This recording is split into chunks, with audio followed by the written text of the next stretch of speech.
Antes de você assistir esse vídeo, eu quero te dar um comunicado. Sou o pastor Daniel Batista, da Igreja Cenáculo da Fé para as Nações, e queria fazer um convite especial para você que está nos assistindo. Passa pelo nosso site, horadaverdade.com, site oficial da nossa igreja, onde nós vamos ter um encontro marcado ali todas as quintas-feiras, às 8 da noite, e aos domingos, 7 da noite, nos nossos cultos ao vivo. Nosso ministério com compromisso de transmitir todo o conteúdo desse culto para a edificação do teu coração. Horadaverdade.com, vou ficar muito feliz de te conhecer, de poder estar junto com você, com certeza, num só corpo, numa só fé, num só amor ao nosso Senhor e Salvador Jesus Cristo. Um beijo, um abraço, te vejo lá.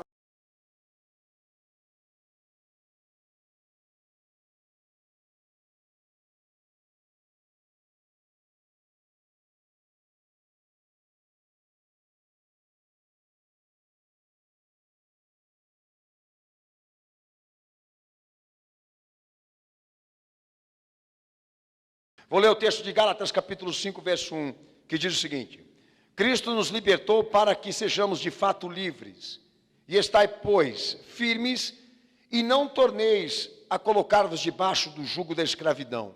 Escutai, eu, Paulo, vos digo que, se vos deixardes circuncidar, Cristo de nada vos aproveitará. De novo testifico a todo homem que se deixa circuncidar, que está obrigado a guardar toda a lei.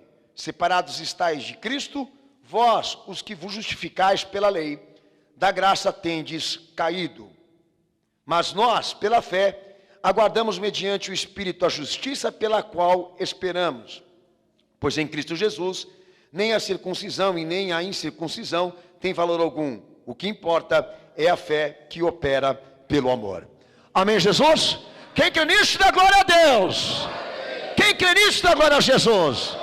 Pode se assentar, Deus abençoe. Nós vamos falar dessa versão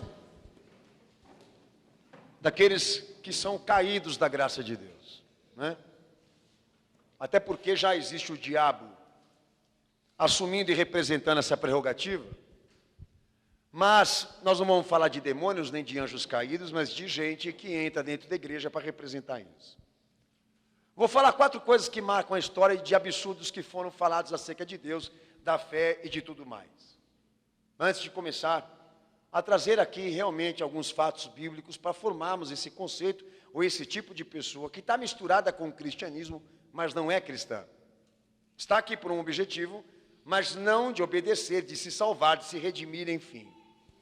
Na história já teve homens que afirmaram, admitiram que o pecado e o mal existem, mas negavam a existência e a realidade de Deus. Esses são os ateus. Outros também afirmam crer na existência de Deus, mas não admitem, não reconhecem que o pecado e o mal existem. Esse é um segmento, é o panteísmo, que também marca a história de absurdos que foram pregados e anunciados ao invés do Evangelho. Outros também afirmam crer na existência de Deus, mas também acreditam que Deus esteja intimamente relacionado com o mal, usando o mal para produzir um bem. E esses são os teístas. Para quem conhece um pouco de história, esses camaradas aí, eles entendem que o mal foi produzido e criado por Deus para atingir propósitos com o bem. Esse segmento entende que esse Deus aqui vai fazer desse mundo uma nova geração. E isso biblicamente também não se fundamenta. Então, para quem tem esse conceito de que o mal que está ali fora agora, Deus tenha criado para atingir algum propósito, você está completamente errado, biblicamente falando. Agora tem um outro absurdo. Esse aqui. Deus salva todas as suas criaturas. Todos. Independentemente do seu caráter moral, de sua condição ou de sua atitude. E diante da sua verdade, do seu amor, da sua graça, da sua misericórdia, não se importa com nenhum conteúdo justo ou santo. Ele ama mesmo assim. Desses 4 aqui, eu sempre costumo dizer aqui nessa igreja, desses 4 que eu falei aqui, o que eu mais penso e admito ser perverso é aquele que fica ensinando besteira com a cruz de Cristo. Já os outros trazem culturas orientais, filosofias ou coisa parecida, mas não andam com a Bíblia debaixo do braço. Sinceramente, os mais perigosos no mundo das besteiras, das asneiras, das heresias, das mentiras religiosas, são aqueles que estão por detrás da cruz de Cristo, gerando falsidades e heresias e mentiras com essa prerrogativa. Para mim, é como Paulo mesmo disse, os piores são aqueles que são demônios e se vestem de anjos de luz para enganar aqueles que estão misturados ou então comprometidos com a fé. Eu não sei se você já foi vítima de uma coisa desse tipo, mas é o que na verdade mais está pegando aqui agora. Eu posso dizer a você que desde o ateísmo até outras coisas absurdas e satânicas que já foram pregadas, não existe momento mais proclamado, divulgado, anunciado por revistas inclusive, do que as besteiras que estão sendo cometidas pelo povo evangélico.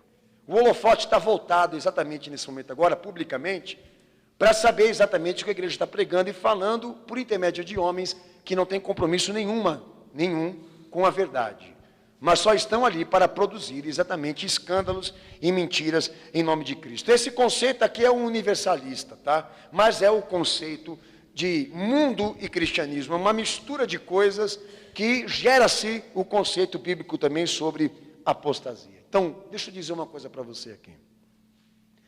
Na minha opinião, se uma pessoa que entra dentro da igreja, ela não estiver disposta a levar a sério Jesus, a sério ele, ela não deve ficar aqui. E a minha dedicação como pastor vai ser tirar ela daqui. Já aquela outra que entra sem conhecimento, imoral, perversa, cheia de pecado, mas quer mudar essa situação, eu vou dar a minha vida por ela. Se você não sabe, Deus não trabalha com meio termo. Ele não trabalha com o relativismo. Ele não tem essa dissimulação e essa mudança de pensamento, de comportamento e de caráter, como os humanos, os seres humanos têm aqui na Terra. Deus, ele é o que ele é em qualquer lugar, em qualquer tempo. Tem o sim, tem o não, disse o meu Senhor. Mas o meio termo, não tem. Era melhor que você fosse ou não fosse do que ser o meio termo. A ira de Deus parece que está mais focada e voltada para aqueles que querem andar exatamente entre duas identidades, entre duas coisas ao mesmo tempo, administrar duas vidas ao mesmo tempo. E você quer saber onde eles estão? Dentro das igrejas. O mundo não tem preocupação em dizer sou ateu. O mundo não tem preocupação hoje em dizer eu sou satanista, eu sou gay, eu sou isso, eu sou aquilo. Assumir as suas perversidades.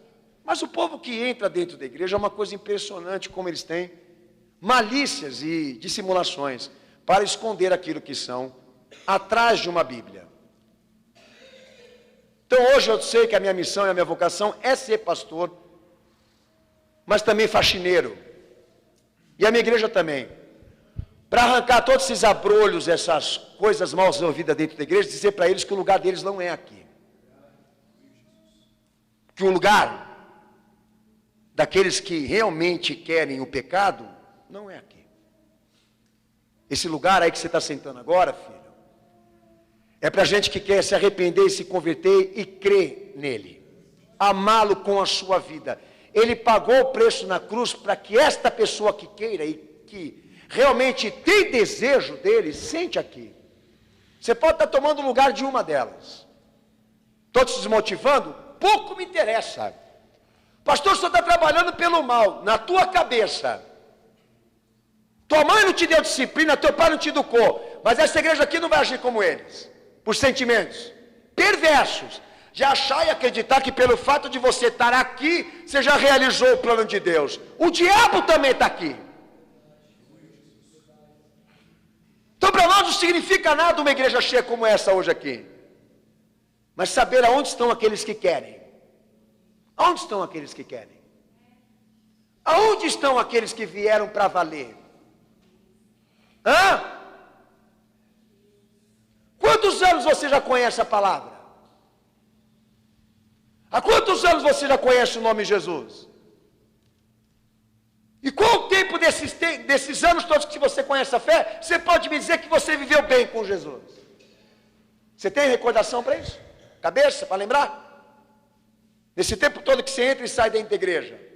Alguma semana, algum dia, que você tenha vivido de verdade uma vida com Ele? Mas vamos falar, gente, do que é pior do que o mundo. Pior do que o mundo. Pior do que tudo o que eu já escutei na minha vida. Eu falei que ia dar um exemplo para vocês hoje aqui. E eu vou dar esse exemplo. Você que está aqui hoje, escuta só. Olha como que as coisas são. O que é um caído da graça, né? A decisão da Assembleia de Deus Madureira, agora em julho de 2015, ela considera que, primeiro, o ideal divino para o casamento é que ele seja uma união para a vida inteira, dentro do qual o homem e a mulher se amem e se enriquecem uma à outra. Estão assumindo que isso é o correto, é o certo. Daí vem, segundo, a vida conjugal permanente é possível para o casal que esteja disposto a seguir os ensinamentos da Bíblia, para o desenvolvimento de um relacionamento bem-sucedido. Novamente eles estão dizendo, é o que está na Bíblia.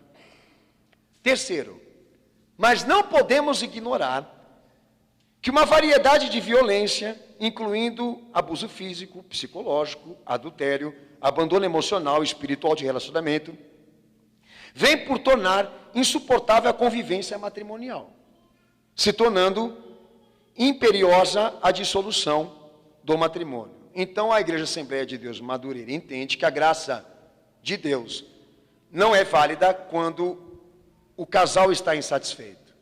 Porque quando um casal estiver insatisfeito, todos podem se divorciar.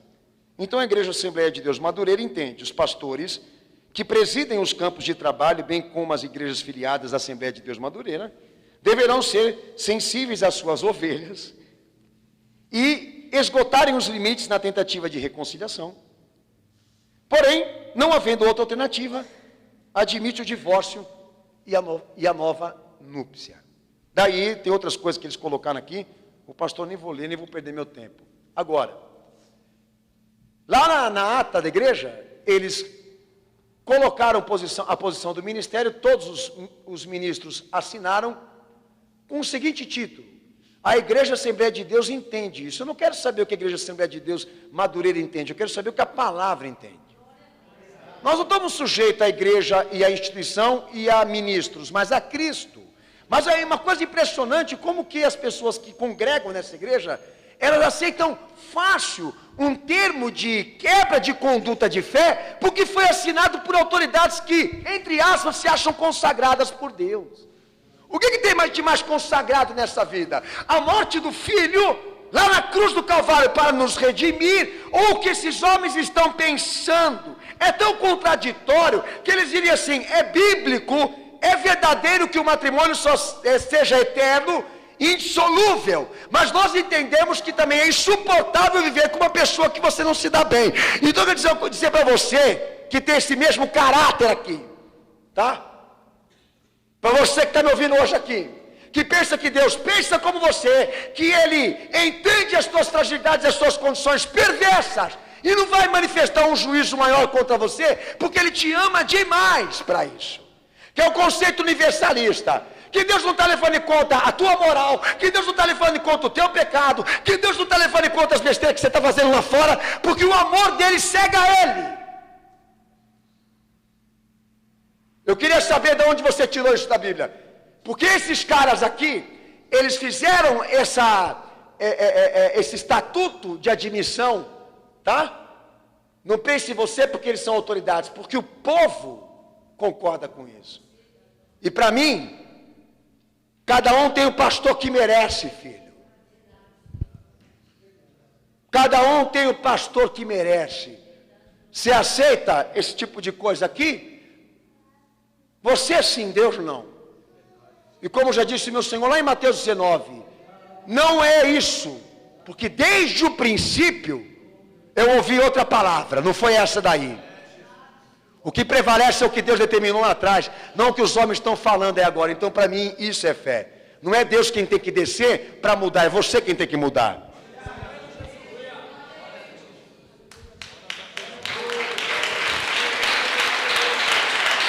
Amém. Então nós começamos aqui exatamente agora o pastor vai entrar na palavra. E vou trazer esses caras tudo comigo. Bom, eu entendo que a igreja tem que viver de acordo com as regras bíblicas, por quê? Porque é uma exigência, um pedido do Senhor para aquele que está na fé.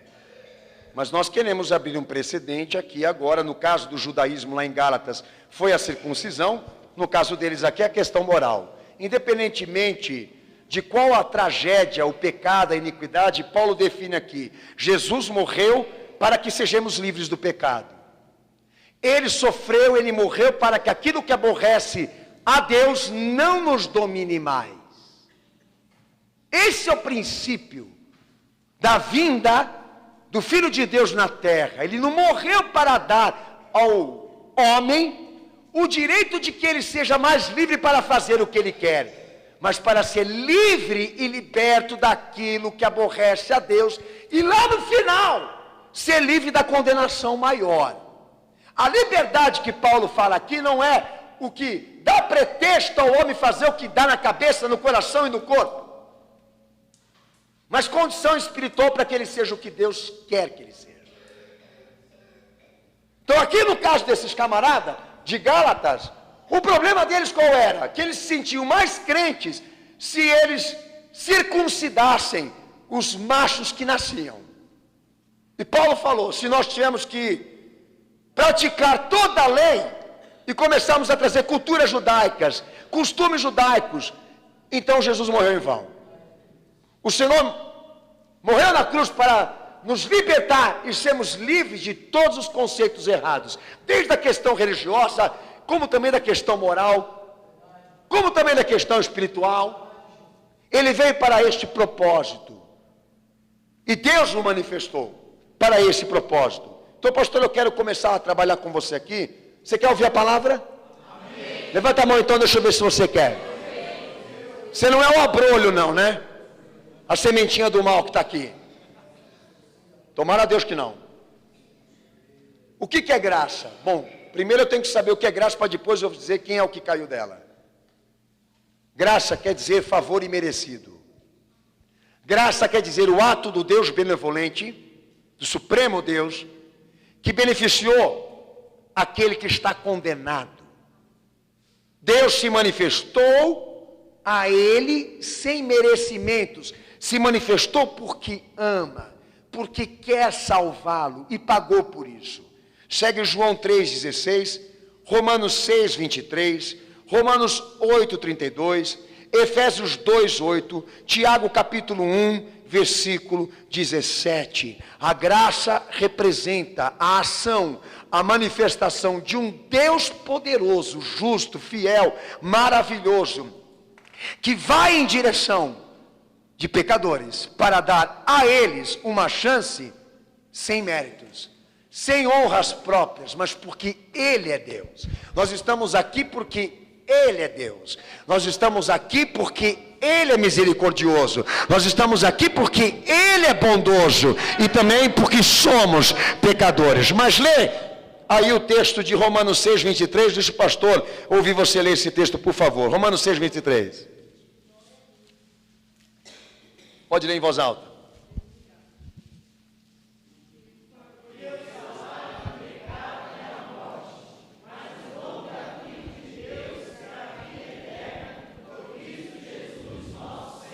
Amém? O que separa o salvo daquele que vai ser condenado é o fato da escolha.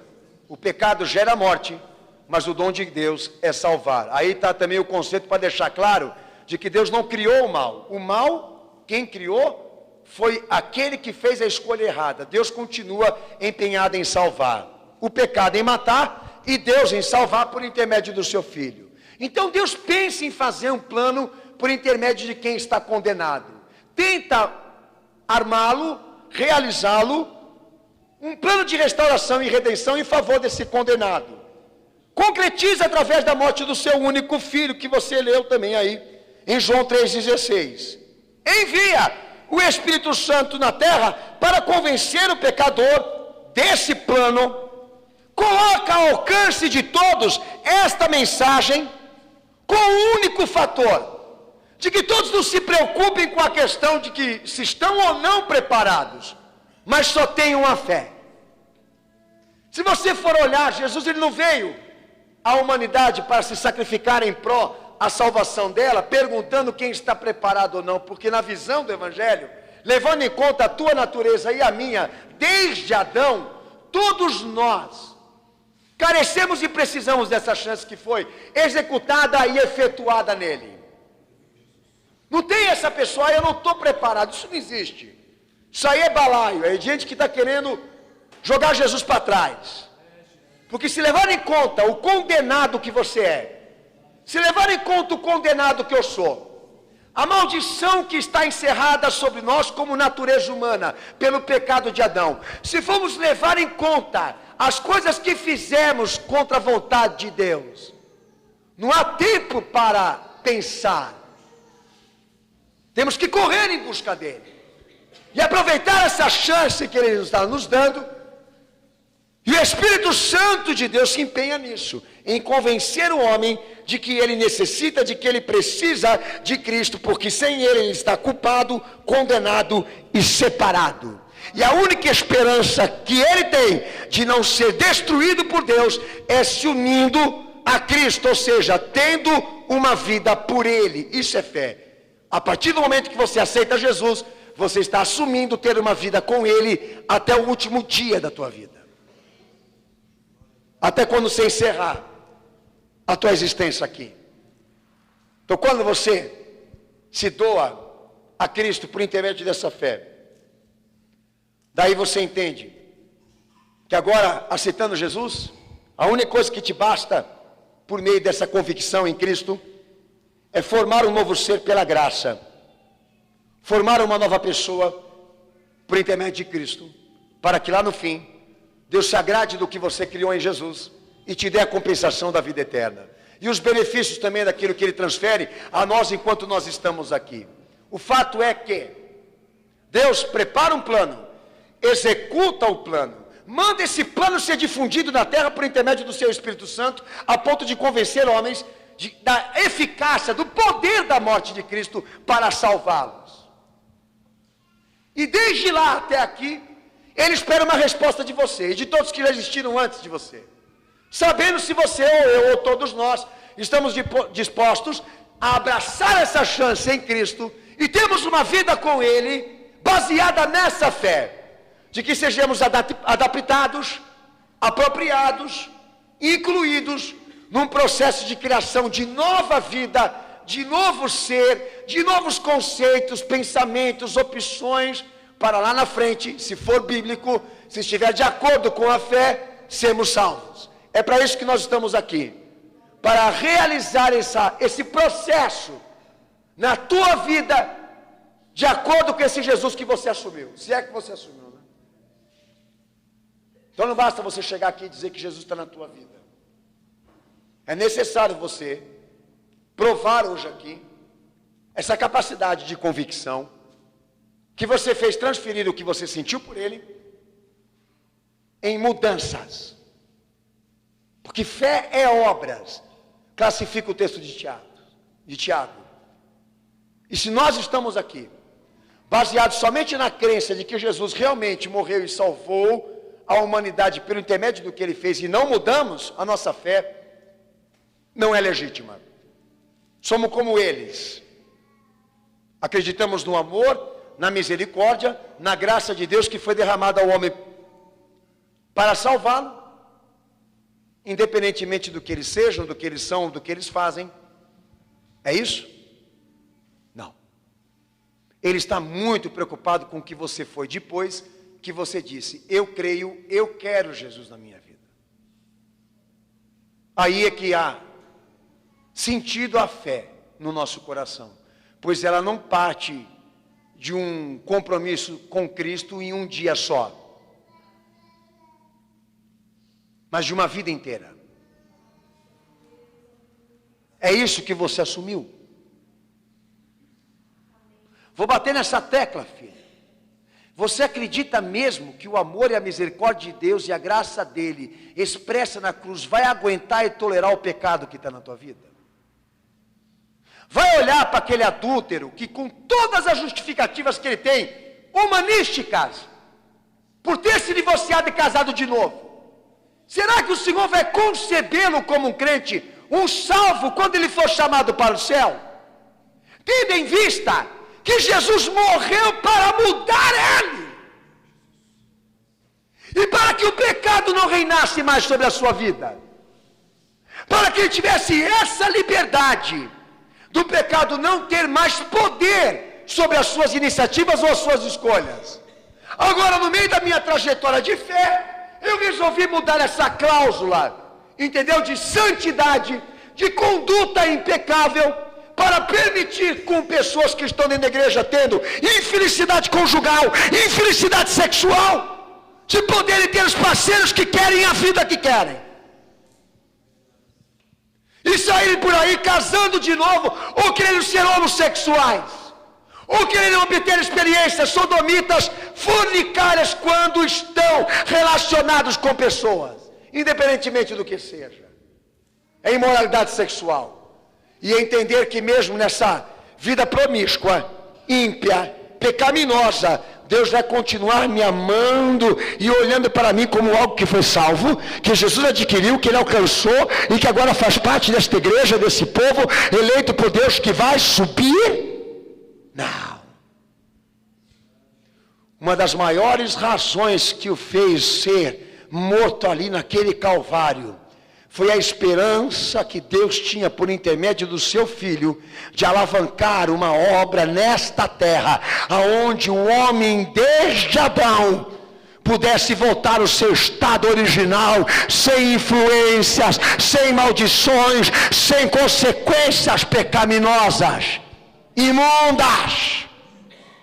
Você acredita num amor, numa misericórdia, numa graça, sem justiça e sem juízo? A Bíblia não. A palavra de Deus não. Ela crê, ela determina, ela manda pregar que aqueles pelo qual estão encerrados no pecado é porque eles realmente não creram em Jesus e não o aceitaram, e por isso vão ser condenados. Há 5 passos para a salvação. Eu quero citar uma delas aqui, cada uma delas, e perguntar para você depois quando eu terminar. Cabe aqui a vida, uma vida pecaminosa, para aquele que diz crer em Jesus e ter Jesus? Primeira delas, arrependimento. Mateus 3, verso 2. Como Atos 17, 30, Lucas, melhor dizendo, Lucas 24, 47, eu gosto desse texto aí. É meu Senhor falando aí. Vai. 5 passos para quem quer ser salvo em Cristo na fé. Primeira delas, vai, Lucas 24, 47. Pode ler em voz alta, cenáculo. Pode ler.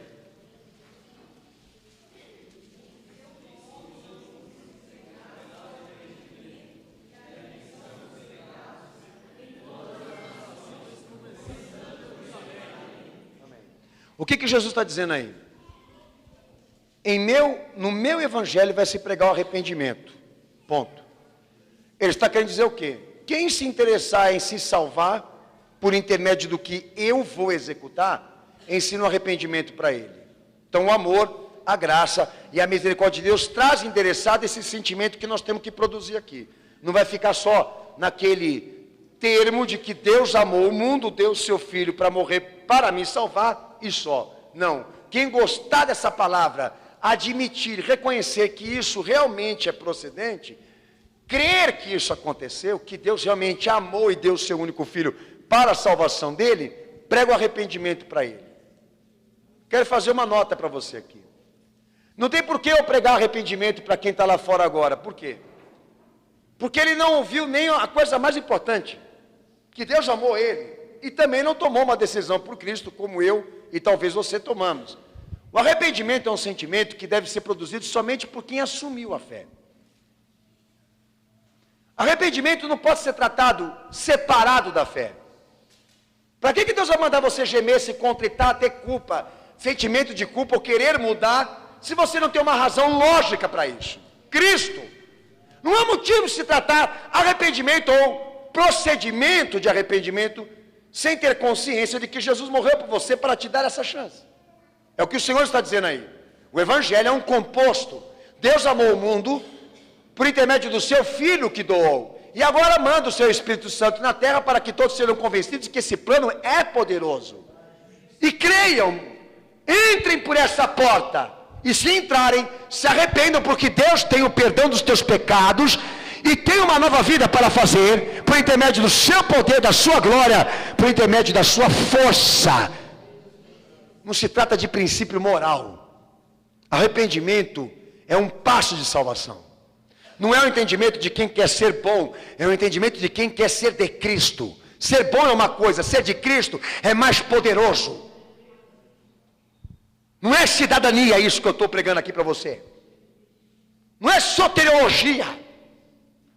Deus entende. Jesus é importante, é bom para você. Você crê que Ele é a oportunidade de Deus para você se salvar, então você tem motivo para se arrepender.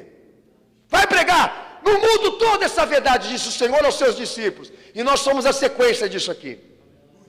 Dessa mensagem. Arrependimento é contritamento de coração. Arrependimento é culpa.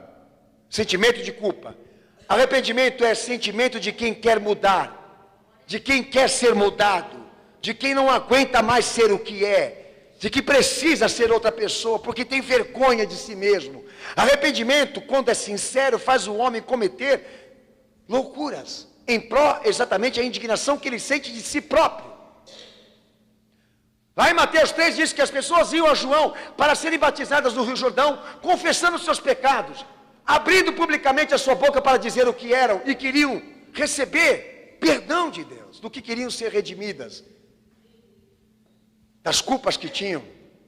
E João as batizava por causa disso. É o primeiro passo. Primeiro não, é um dos. Para quem quer se salvar e entende que Jesus é uma oportunidade importante para a sua vida. Outro mérito que a Bíblia dá é o que Jesus prega em João 3, verso 3 e 5. Regeneração. Só no arrependimento já não caberia esse camarada aqui, que pegou Jesus como prova de amor e misericórdia de Deus, para ficar andando, convivendo com ele numa vida pecaminosa. Não tem cabimento.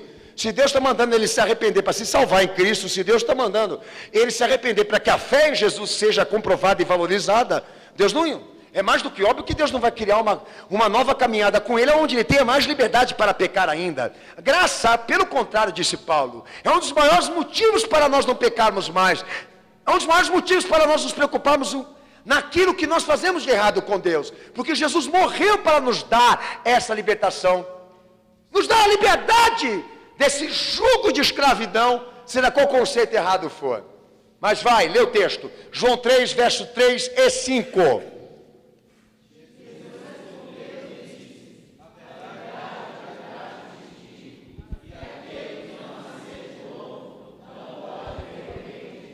Amém. Lê o 5.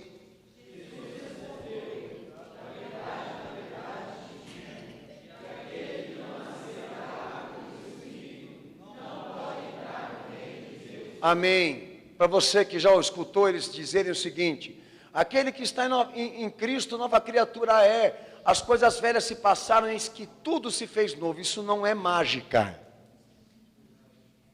Na fé não tem mágica. Arrependimento já é um esforço, já exige um esforço próprio de quem é crente. João Batista diz o seguinte: filho, produz bons frutos de arrependimento, porque na Bíblia, arrependimento não é uma virtude do Espírito, é um sentimento que o homem cria, e a sua motivação é que Deus pode perdoar se ele se arrepender. Regeneração é um conceito do Evangelho que sai de um milagre de Deus, vem de um milagre de Deus, mas de quem quer tirar a roupa suja e colocar limpa.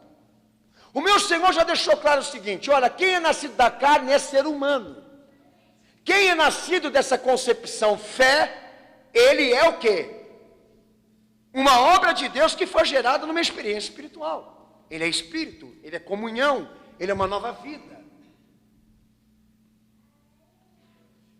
Então, olha só como que as coisas são. Então eu vim para o cristianismo, entendi que Jesus é bom, estou aqui para fazer tudo novo na minha vida, mas com uma condição: tudo mude externamente. Mas eu não vou mudar. Porque gosto do que sou. Estou harmonizado.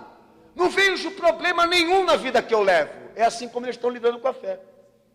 Eles querem as situações sendo trabalhadas por Deus a nível de favorecimentos, mas não querem mudar o seu procedimento, nem a sua vida, nem o que pensam, nem o que fazem. Jesus está falando de uma regeneração que ela sai de dentro para fora. Uma regeneração integral, que ela mexe com todas as partes do homem que professa a fé. Desde a mental, a espiritual, a física, a moral, até a social. Que tem gente que vai ser abençoada também porque você mudou. Até os governos vão ser abençoados porque você agora é um crente fiel. Porque não vão ter problemas com você, a não ser com a fé. Mas o cara que cometia crime, absurdos, etc, vai ser apagado do computador. Eles vão esquecer desse cara, porque esse cara veio para Cristo agora. É assim como nós entendemos. Mas olha, pastor, eu criei outro conceito sobre regeneração. Qual é? Deus esquece tudo o que eu fiz lá agora, uma amnésia, e eu começo a viver uma vida sem dívidas. É esse conceito que eles estão pregando sobre a fé cristã. Que Deus agora ele é obrigado a esquecer tudo o que eles fizeram de errado na vida. E que ele vai e pede perdão, esquecer de novo também, e não serem condenados e nem cobrados daquilo que continuam fazendo de errado. Quem assume Jesus, assume uma nova vida. Quem assume Jesus, assume um compromisso doutrinário para ter uma vida que procede, que respeita, que agrada a Deus. E quem não nasceu de novo, não vai herdar o reino do céu. Quem não é regenerado, disse o meu Senhor aqui, não é salvo. Então o cara que vem para Cristo, para abraçar essa causa, aonde ele não se sinta obrigado em mudar, Jesus não aceita. Você vai participar se você quer mudar, porque se você não quiser mudar, não tem salvação para você. Está aí, está escrito aí, rapaz. Lê o texto aí, meu filho. Mateus 26, 28. E lá em Efésios 4, 22, 25, Paulo também fala da mesma coisa, o trato passado e o novo homem. Quem quiser estudar a palavra, fica à vontade, meu amado irmão. A palavra é para ser alimentada mesmo. A palavra existe para nós nos alimentarmos dela. Tá? Mas vamos ler Mateus 26, 28. A igreja pode ler esse texto com voz alta mesmo, com toda a tua força. Pode ler.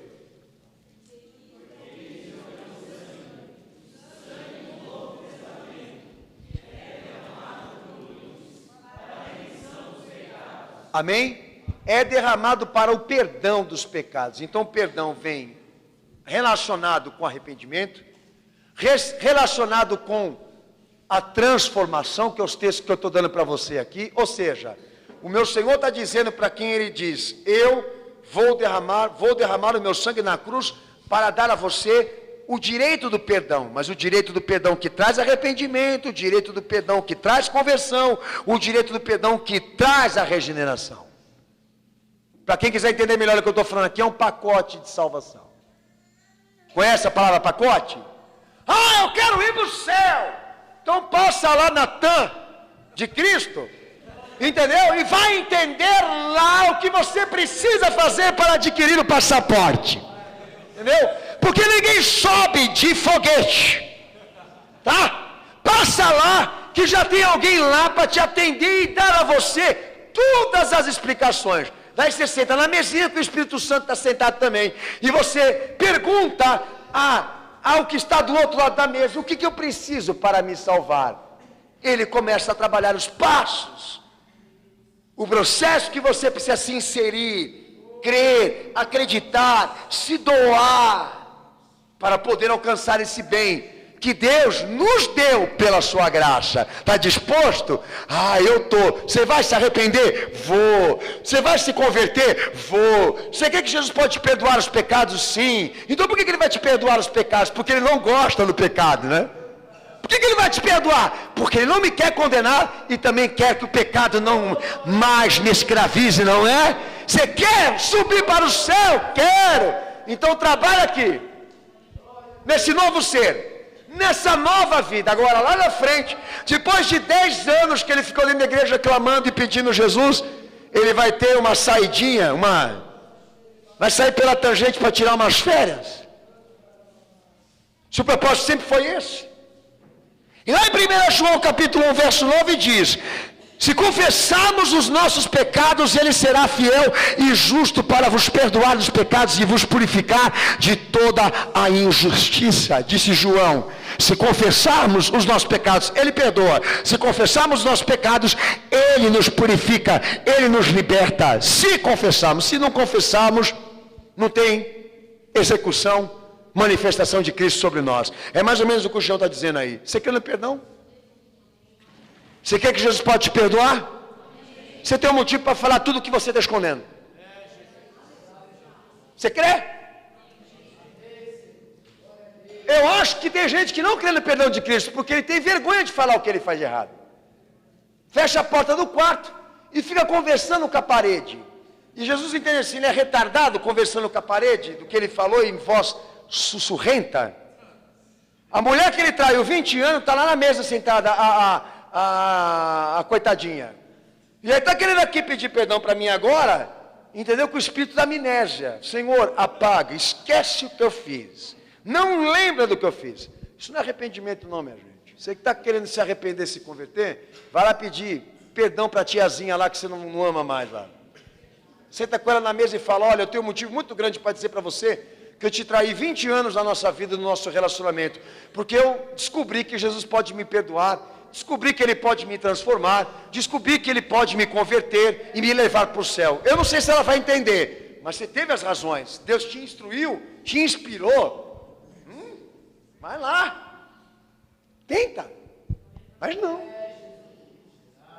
Ele entra na igreja para querer usar disso que eu estou pregando aqui, para esconder mais ainda o que ele fez. E ele chegou assim para nós aqui, os que não creem no perdão. Pastor Daniel, eu vou falar uma coisa para o senhor, que eu não quero que o senhor fale para ninguém. Se o cara me disser isso, eu mando os obreiros pegar ele pelas pernas e pelos braços e jogar ele lá na calçada. Lá. Esse cara errou de endereço. Ele tem que ir para a Universal mesmo. Para vender lá a porção da amnésia, para Deus não lembrar e mais ninguém também que ele ferrou aí. O cara não entende, né? Não pregaram para ele. Ô filho, você tem mesmo sentimento de alguém que quer ser salvo por Cristo? Vai pagar tuas contas, filho. Para que esperar 5 anos para caducar? Caduca aqui, mas na glória não. O cara já fica lá contando com 5 anos.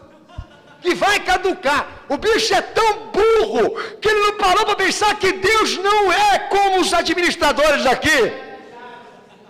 Que ele pode, né, ter a absolvição dos 5 anos que é lei, mas lá no céu está contabilizado lá que ele tirou dos outros para poder ter. E eu conheço um monte de cara dentro da igreja que está alavancando carreira financeira, filho, à custa da falência e da exploração dos outros, e está chamando de bênção de Deus e prosperidade de fé. Já pensou? Ele entra aqui no cenáculo, a gente fala o que para ele? Ô filho, você quer uma aliança com Cristo? Quero.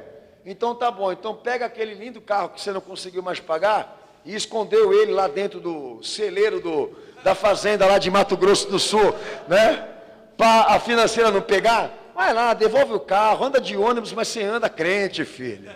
Meu santo Jesus, vem o dono da casa que ele não paga aluguel, e o dono chega lá, coitado, querendo pagar as contas dele, alugou, confiou nele, e o velho chega lá, bate na porta dele, e ele manda uma água em cima da cabeça do cara, desmorona em cima dele, querendo negociar ainda. Eu pago um mês só, e está devendo 10. Daí o cara de pau entra aqui, levanta a mão para o céu e ora como se nada estivesse acontecendo. Eu estou dando aqui para você, não é só isso aqui não, tem mais. Tem mais. Pastor Daniel, eles são capazes de falar assim, por favor pastor, eu quero ser um crente. É? Sim. Mas eu tenho uma mala de dinheiro lá no meu carro lá, que eu assaltei um banco, mas não quero ir para a fé pobre.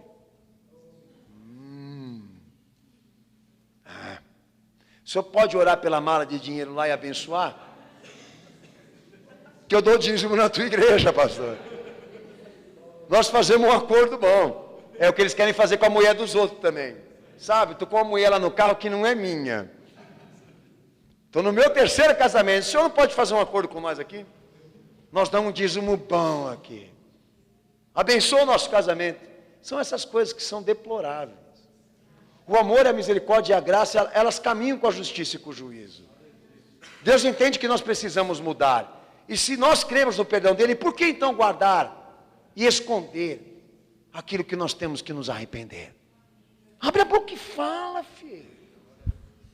Fala. Mas você não tem motivos. E se não tem motivos porque não há arrependimento ou vontade de mudança, por que querer trazer a graça de Deus para uma vida de bandido que você quer levar? Daí entra lá o texto de João 17:17. A igreja vai ler esse texto em voz alta, em nome do Senhor Jesus. Entra outro ponto dos passos da salvação determinados pela fé, que é a santificação. Eu falei do arrependimento, falei da transformação, da remissão, agora a santificação. Lê o texto bem alto, cenáculo, por favor, em nome de Jesus. Lê.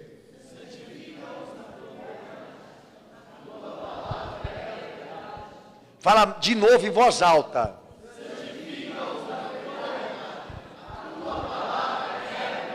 Isso é ser pastor, tá?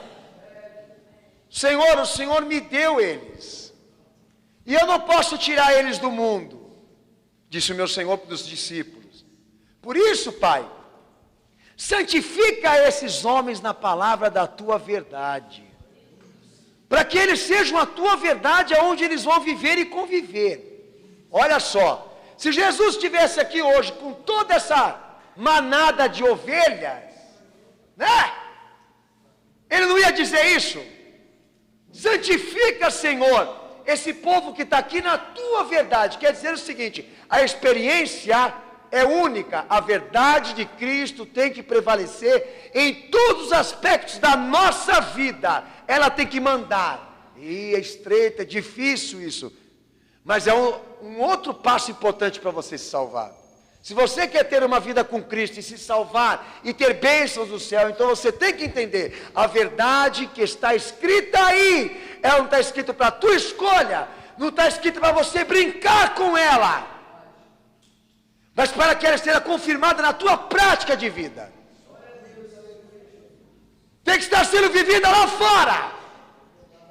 Entre aqueles que não querem ter compromisso com a santificação, mas vão te ver, vão te conhecer e vão entender que Jesus está na tua vida, não porque você leva uma Bíblia na mão, ou porque você tem um lugar para sentar dentro de uma igreja, mas porque as marcas deles, a marca de Cristo pode ser vista em você. A luz dele está brilhando em você, porque você vive o que ele pediu.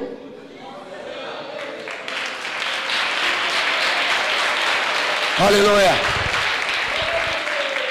E tem outros textos, Hebreus 10:10, 1 Coríntios 1:2, 1 Tessalonicenses 5:23, Colossenses 3, verso 2 ao verso 10. Santificação, o que é? Bom, Jesus habita em mim, Ele está em mim, a palavra dEle, então agora eu vou saber como proceder. Paulo fala até de possuir o corpo, para não se prostituir. Em um desses textos que eu dei para você aí. Ele entra na questão humanística. Todo mundo tem vontade de fazer sexo. Quem não tem? Até os jovens que estão aqui, os adolescentes também. Agora, quando você for fazer, você faça para glorificar a Deus, dentro de um casamento legítimo, como crente de verdade. Porque assim Deus permitiu. Agora, se você está querendo fazer do jeito que você aprendeu lá fora, ok, pode ir, o corpo é teu, e lá na frente Deus vai te chamar para prestar conta com você. Mas deixa Jesus para quem quer ser crente. Se você não sabe possuir o teu corpo, possuir a tua mente em santificação a Deus, então, filho, deixa Jesus para nós aqui, segue o teu rumo. Você quer viver uma vida promíscua, você quer usar o teu corpo da maneira como você pensa, é um direito teu constitucional, mas não na lei de Deus. O Evangelho é santificação. O Evangelho é para quem quer ser santificado e ter uma vida de santificação. Mas, Senhor, eu não posso fazer sexo, porque a minha mulher não coabita comigo. Ah, então agora você pega uma outra lá para poder fazer? Porque você vai ter problemas hormonais. Você vai ter que pagar o preço. Ah, então, pastor, uma vida assim ninguém consegue viver. Então você escolhe voltar a ser um condenado, um excluso, um maldito sem Cristo, ou pagar o preço para ser salvo por Ele e Deus não te condenar. Você tem que saber, o Evangelho está falando isso, não sou eu. Você escolhe. O sexo vai ser muito bom para você, mas lá no inferno você não vai poder praticar. Não vai ter tempo para você praticar isso lá. Não vai ter Maracanã. Nem breja, nem sexo, nem mulher. Nem mulher brama. Tá? Você vai satisfazer esse teu desejo. Você vai ser dominado por isso. Mas lá na frente você vai ter consequências. Quem quer ser salvo? Eu. Você entendeu? Entendi. Você vai ter que se sacrificar. Amém, pastor. Você não tem condição de fazer a forma correta? Não, pastor. Não tem mesmo? Não, ela não me quer mais. Então, amém. Então paga o preço, filho. Por quê? Porque para ele é mais importante se salvar. Tem uns loucos assim? Tem. Tem mesmo, pastor? Ainda tem. Se você andar aqui dentro, aqui mesmo tem. Tá? Estão conscientes. Não podem ter a liberdade para fazer aquilo porque não tem condições para fazer debaixo da santidade. Então não vão fazer. Porque o mais importante para eles é os passos da salvação que Ele está dando agora. O arrependimento, a remissão, a regeneração, a santificação. Ele está focado em ir até o fim desta salvação que Ele assumiu em Cristo. Porque a alma dele agora é de Jesus. Porque a alma dele agora é propriedade de Deus. E não da igreja. Nem do pastor.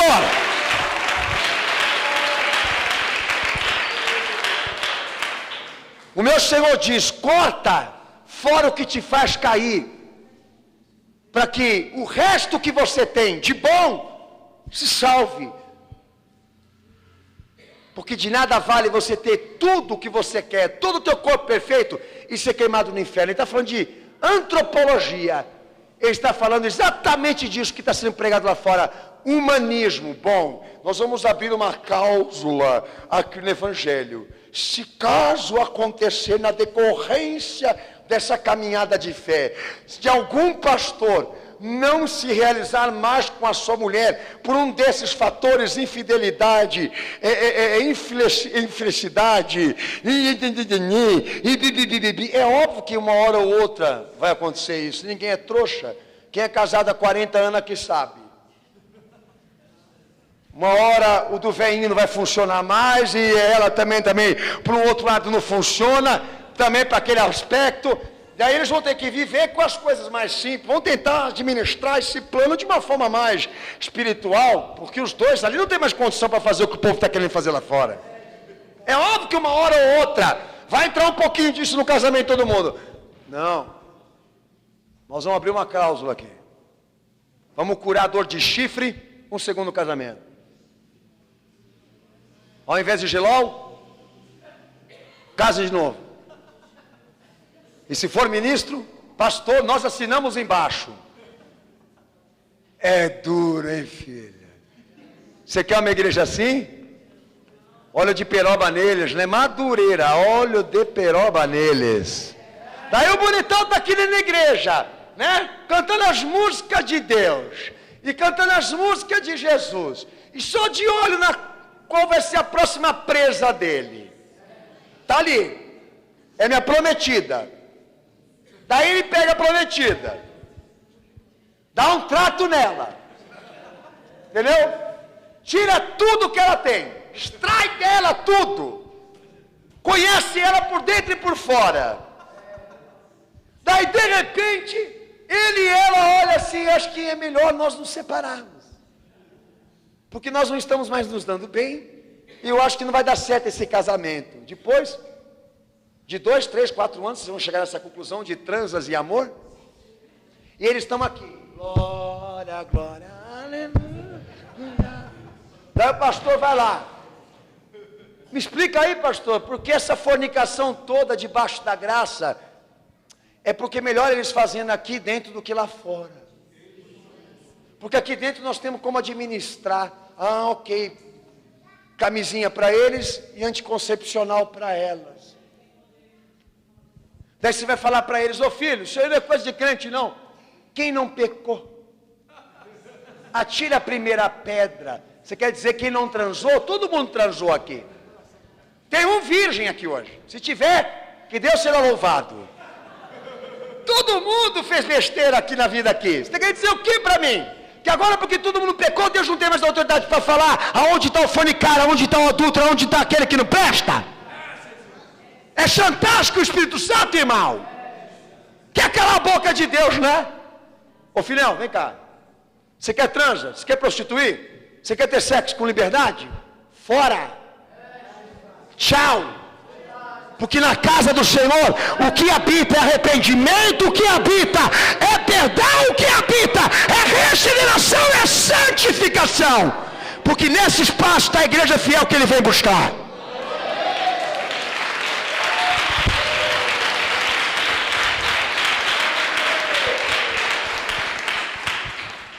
Se caso você tiver problema com isso, bota aí um voto de castidade. Entendeu? Eu recomendo aqui, os homens que estão tendo problema com isso, se não tem condição de fazer o certo, compra uma cueca com cadeado. Dá um jeito, meu filho. Eu te pago o cadeado.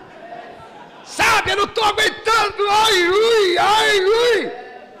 Mas quer ficar na graça. Sabe, eles vêm aqui na frente aqui e falam: nossa, eu estou com um problema. Qual o problema? De masturbação, pastor. E o povo não fica acanhado, o pastor falar assim, porque a juventude fala pior do que eu. Ah? Fica com essa carinha de santo não, que eu vou te pegar. Te põe aqui em cima desse povo que está aí. Fica com essa carinha. YouTube, vai lá. Vive vendo besteira no YouTube, agora está fazendo cara feia para mim? Aguenta aí. Estou na graça, pastor. Estou na graça. Quer ficar na graça? Amém. O que você faz para curar esse tipo de coisa? Para de ver filme pornográfico, rapaz. Para de ficar comprando Playboy. Não passa nem na banca. Passa lá na livraria evangélica. Para ver se você vai se masturbar. Bicho tonto. Bota lá o evangelho para ver se vai ter vontade de fazer isso. Não vai não. Pode ter certeza que você não vai ter vontade de fazer isso de joelho orando. Pode ter certeza. Isso é balaio. Não, pastor, mas nós não podemos evitar essas coisas. Não podemos evitar. Então vamos construir uma igreja debaixo da dispensação da graça, aproveitando todo o ato de misericórdia, benevolência, de todas as misericórdias derramadas no céu em Cristo Jesus, para fazer Deus compreender o que está acontecendo agora com o povo. E não haver penalidades e consequências duras pelo que eles continuam pecando. É isso que você quer falar para ele agora. O salário do pecado é isso. E o dom gratuito de Deus é salvar por intermédio do seu Filho. E há dois caminhos aqui nessa noite traçados pelo Evangelho, que você tem que saber em qual dos dois você está vivendo. E lá em Mateus 10, 22, o Senhor coloca o último aqui dos passos da salvação determinados pela fé, que é a perseverança. A igreja vai ler em voz alta. Está gostando, Senado? Se não tiver problema é teu, meu filho. Mateus 10, 22. Pode ler em voz alta em nome de Jesus. Por isso que eles não me convidam para pregar lá na igreja deles. Vai, pode ler.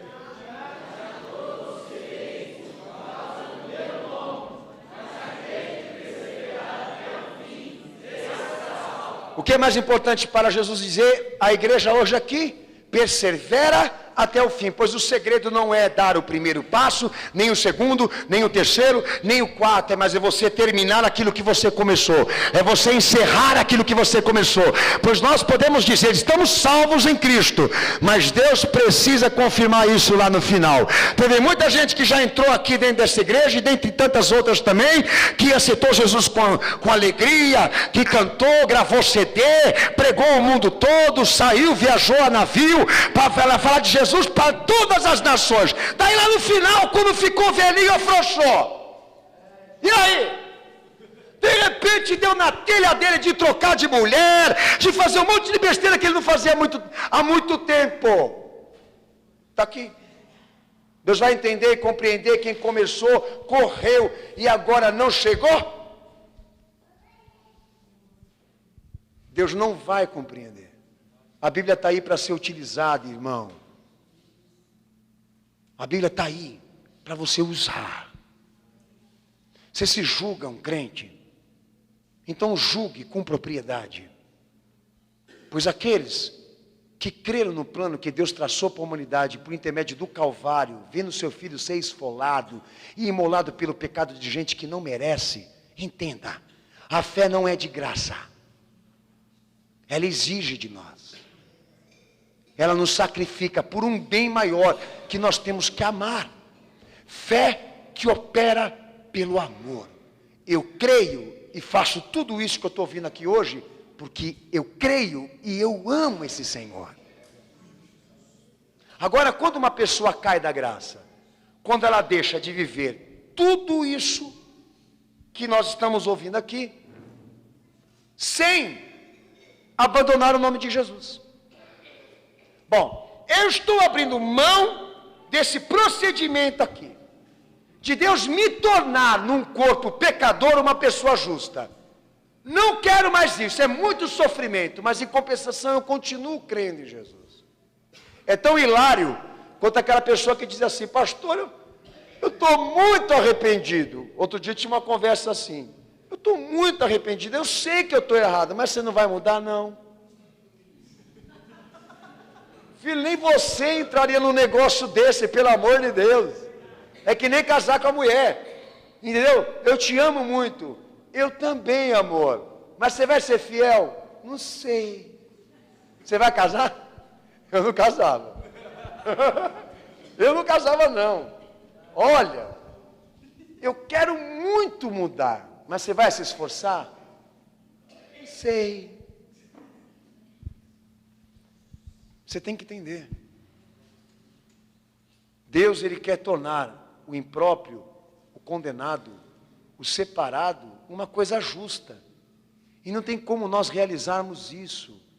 Não tem como isso acontecer se não houver esforços da tua parte e vontade de você em Cristo disso acontecer. Meu Senhor diz que o caminho que leva para a salvação, ele é estreito, ele é apertado.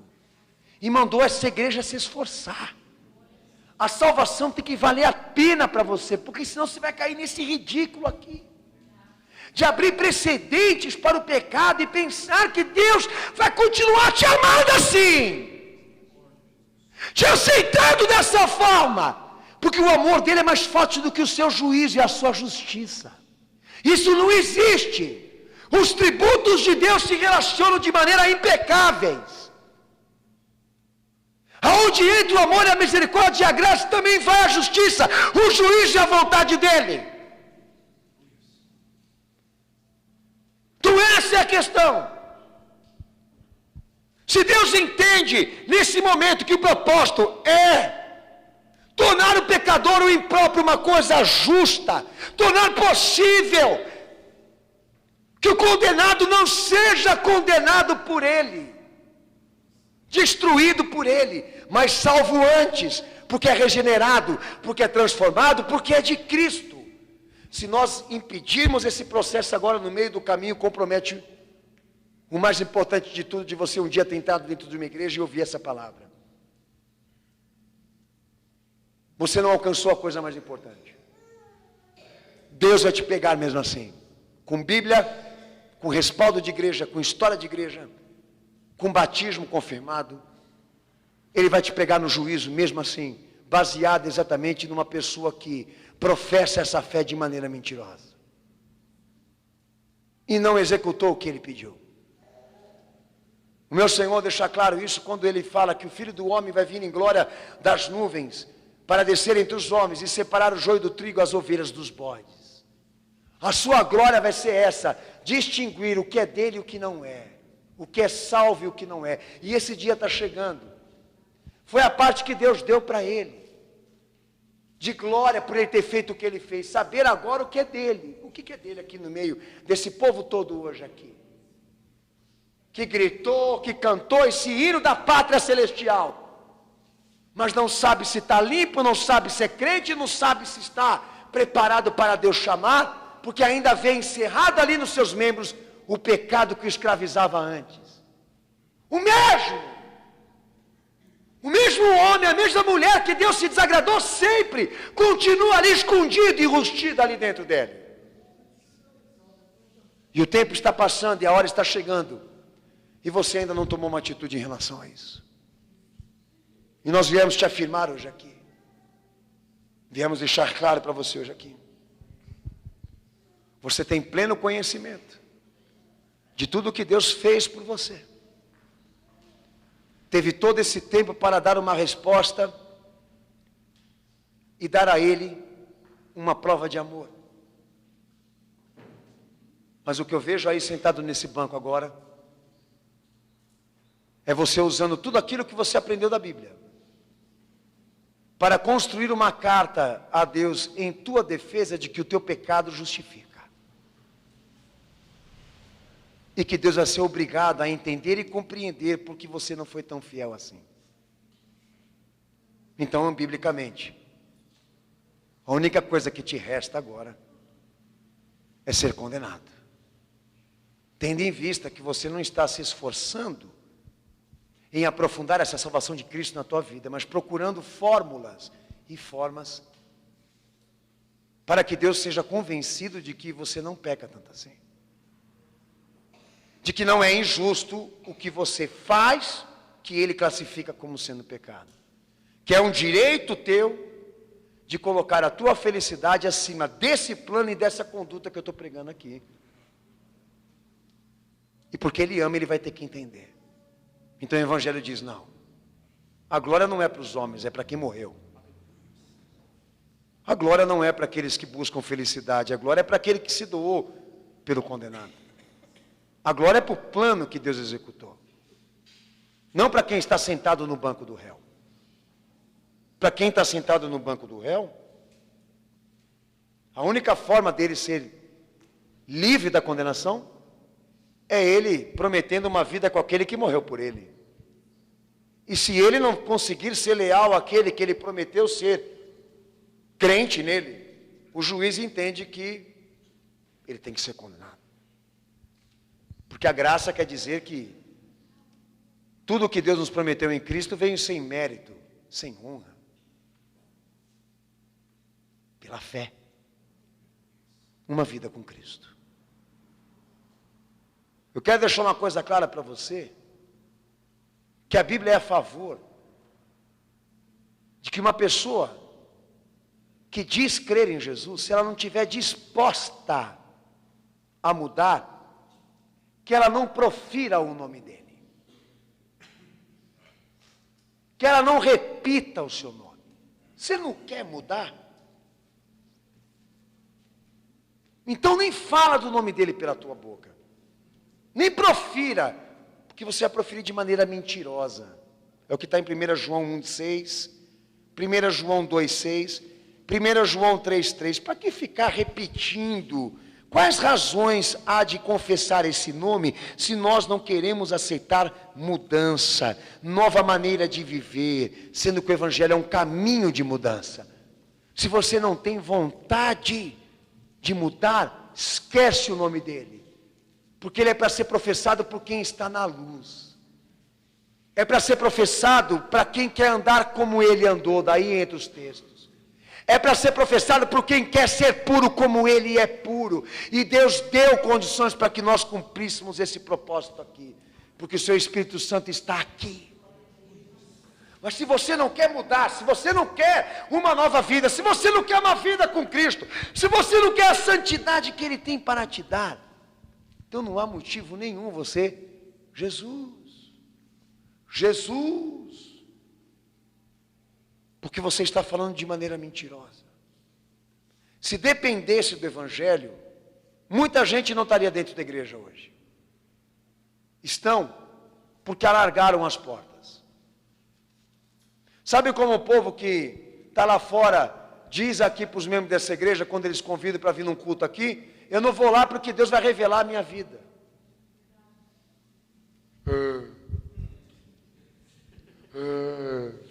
Eu não vou lá porque Ele vai falar umas verdades para mim.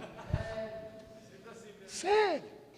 Você quer cegar o olho de Deus, filho? Hã? Por que você não paga logo uma cartomante? Mas ele tem um pastor para jogar o óleo da paixão, jogar o óleo do amor, jogar água benzida, dar a cueca dele ungida, o pano dele ungido, a gravata ungida, o terno ungido, jogar o terno para ele cair. Né? Emagrecer. Né? É isso. Mas se Jesus estivesse aqui, e os apóstolos também, para pregar o que eles pregaram lá atrás, muita gente que está pegando essa onda de modernismo nas igrejas, não estariam aqui dentro do movimento evangélico. Rejeitariam estar num culto como esse aqui. Estão porque tem palhaços lá, mercenários. Porque o evangelho é a favor. Você não quer se converter não? Você não quer mudar? Não quer se arrepender? Então nem fala o nome Jesus pela tua boca, que é uma blasfêmia. Agora, se você quiser mesmo mudar, ser transformado, se arrepender, se converter, dar esses passos de salvação, que saem da graça desse Deus, então invoca Ele, chama Ele, ora, se derrama na presença dEle. Se cair, levanta de novo. Se cair de novo, levanta novamente. E não desiste da tua salvação. Agora, se você estiver aqui, já preparando tua carta de justificação, uma carta de desculpa, de condolências, que nem essa da Assembleia de Deus, Madureira, entendeu? A melhor coisa que você tem a fazer aqui agora é amarra uma pedra no teu pescoço, se lança ao mar, some, porque você é um escândalo para a fé. Eu prefiro o ateu, eu prefiro o espírita, eu prefiro o macumbeiro, eu prefiro aquelas religiões que não fazem besteiras com a Bíblia debaixo do braço, porque este povinho que entra com a Bíblia debaixo do braço, dizendo que Jesus está na vida deles, mas não querem andar de acordo com o Evangelho, esses são os piores, porque eles estão para enganar. Já os outros vão para o inferno direto porque assumiram, mas eles estão dentro da igreja, além de ir para o inferno, ainda pregam para que outros também façam companhia. Querem montar até a igreja, querem virar pastor. Da mesma forma que não há sentido um salvador para quem não é réu, para quem não é culpado, porque diz que não tem pecado. Jesus, para ele, morreu em vão, não é? É inútil um evangelho para quem não quer mudar. Um evangelho para quem não quer se converter. É inútil um pastor sagrado, santificado, educado no evangelho, que prega a palavra para um cara desse que não quer mudar. Essa igreja não funciona para ele, você entende? Você vai chamar a tua família e eles vão dizer não para você até o dia em que eles quiserem. Não altere isso, não interfira no direito deles. Não fala que a gente frita pastel, que a gente dá suquinho de laranja aqui para eles virem aqui achando que tem uma coisa a mais. Nós damos evangelho. Se eles não querem vir, então deixa eles lá. Vem você. E se perguntarem, tem coral lá? Não. Fala, não. Não tem coral. Tem cantata? Não. Tem bingo? Não. Tá? Pula fogueira lá? Não. O que tem lá? Pastor prega. Fala a verdade. Exorta. É assim que eles fazem, Senado? Deixa eles fazer assim. Mas sabe o que vai acontecer com esses caras? Um dia o maridão vai botar a mão assim para falar, cadê minha nega? Bateu, o corpo dela sumiu, e ele vai lembrar que ela se preparou para algo que ele desistiu. É ou não é? Um dia eles vão vir em busca ao encontro daqueles que foram de cabeça na salvação de Cristo, mas não vão encontrá-los, porque subiram. E esses aí vão gemer, vão chorar e vão pensar assim, por que eu não fui? E e nós vamos estar sentados na mesa lá com Ele, celebrando as bodas desse Cordeiro, celebrando as bodas dessa salvação, porque não só cremos, mas como também amamos aquilo que Ele nos prometeu no céu, que Ele nos deu por herança celestial. Um povo que nunca teve uma caminhada de fé baseada em matéria, em física, baseada em humanísticas. Um povo que caminhou na fé porque queria o que está no céu. Aleluia. Daí Paulo vai lá no texto de Hebreus 6, verso 6, e ele diz o seguinte, né? Se nós voluntariamente continuarmos, melhor dizendo, Hebreus 10, 29, Senado. Hebreus 10, 26, me perdoe. Hebreus 10, 26.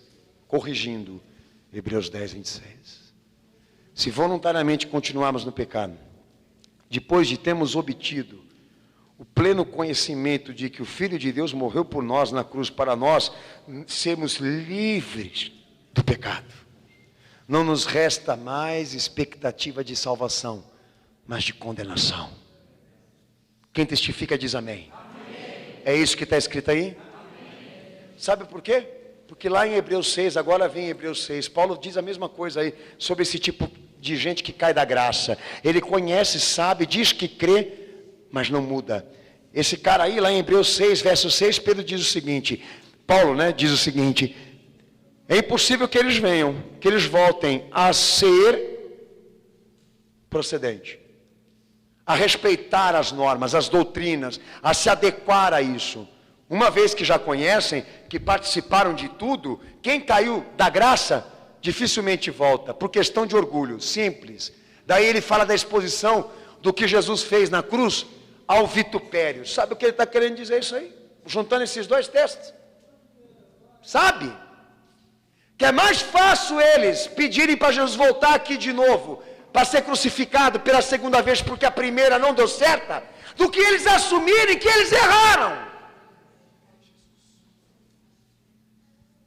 E voltando, eles estariam crucificando Jesus pela segunda vez. Porque é isso que eles estão pensando aí. Eu sou escravo de uma coisa que Jesus não pode libertar. Quando eles falam isso, eles estão pedindo para Jesus ser crucificado novamente, porque a primeira não deu certo.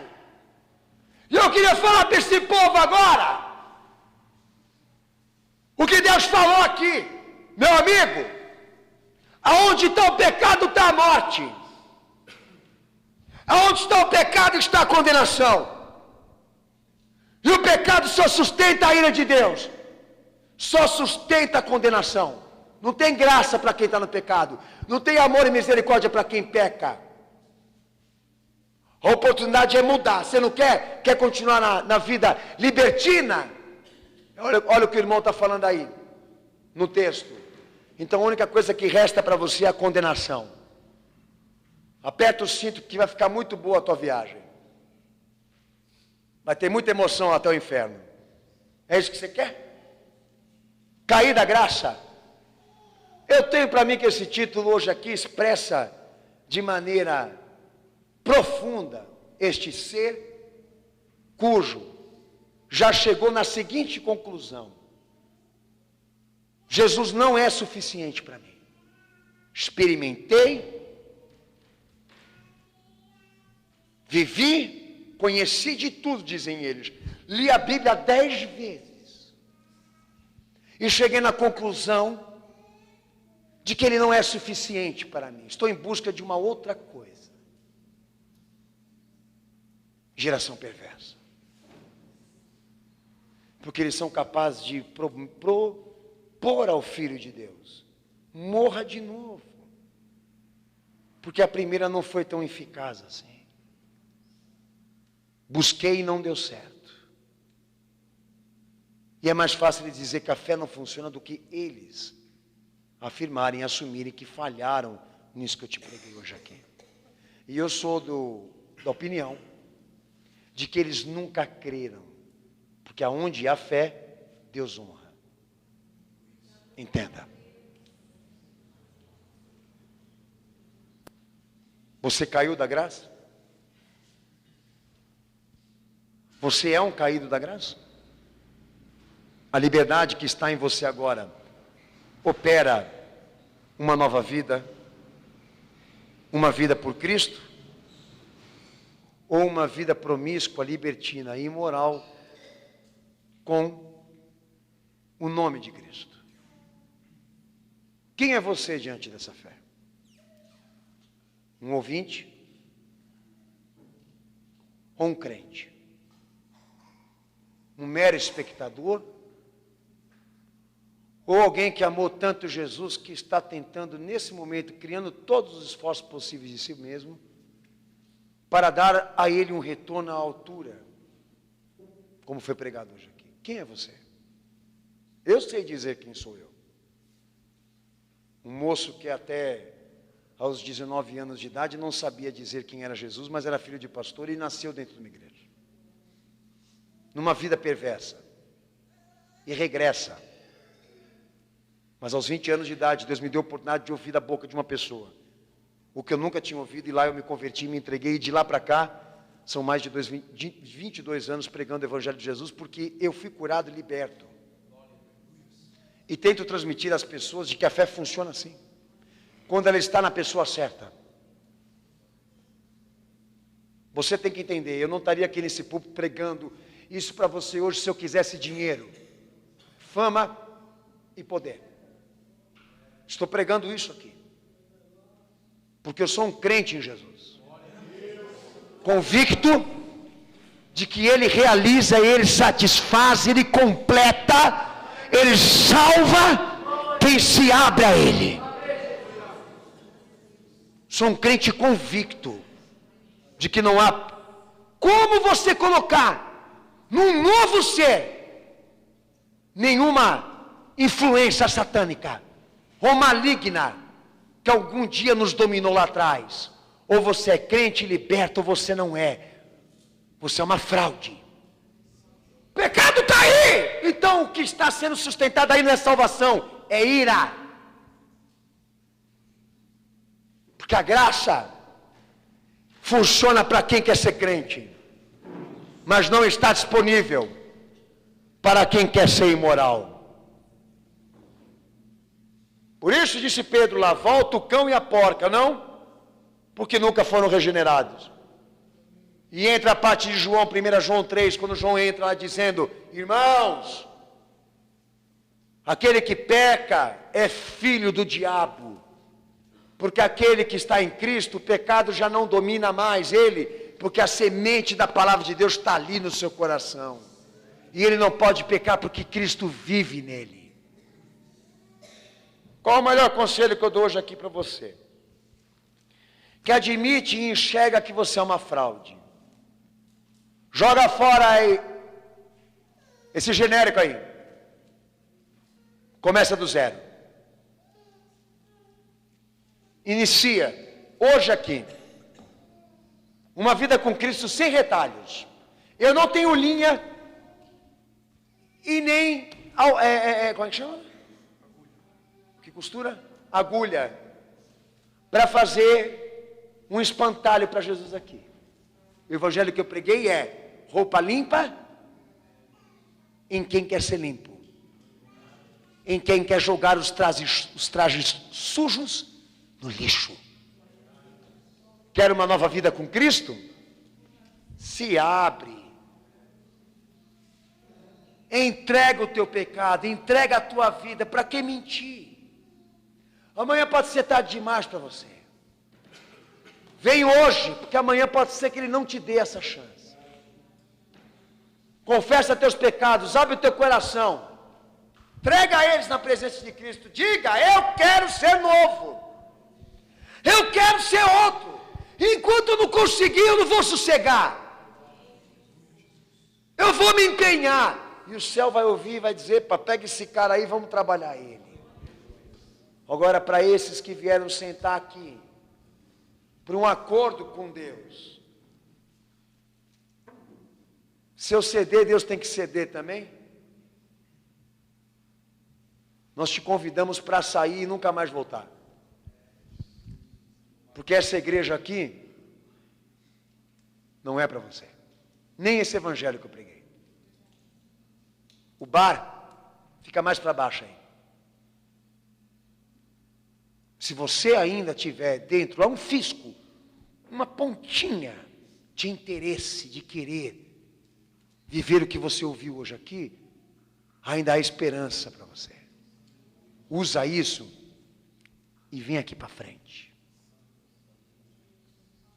Mas você que quer continuar porco, fica aí. Esse é meu apelo que Deus mandou dar aqui nessa noite. Pastor, eu sei de gente, pastor, aqui da tua igreja que está fazendo coisa que não presta. Você vê? Pregando assim, ele ainda consegue fazer coisa que não presta. E não vem para frente para dizer. Fica lá. É para ele isso. Primeiramente para ele que é membro aqui. O recado é para ele também. Você tem esse pouquinho? Tem esse fiasco aí de sentimento e desejo de poder aproveitar essa chance que Jesus pagou por você lá na cruz? Pega isso aí, vem aqui na frente. Se arrepender, se confessar, se redimir, confessar o nome dele e sair dessa igreja hoje com um plano na tua vida. Mudar. Faz isso agora.